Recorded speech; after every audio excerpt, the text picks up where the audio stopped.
Kecelakaan lalu lintas terjadi di atas flyover Angkatan 66 Palembang yang mengakibatkan 3 orang mengalami luka serius. Insiden bermula saat sebuah minibus melaju searah dengan sepeda motor yang ditumpangi satu keluarga dari depan Rumah Sakit Hermina menuju PTC Mall. Saat berada di flyover, minibus menabrak sepeda motor tersebut, diduga akibat pengemudi ngantuk sehingga gagal menghindari kendaraan di depannya.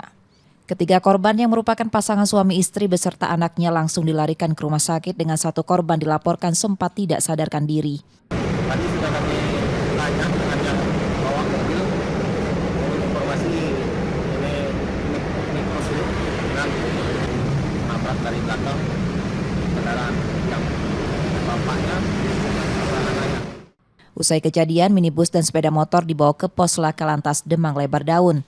Sementara itu, pengemudi minibus masih dimintai keterangan untuk kepentingan penyelidikan.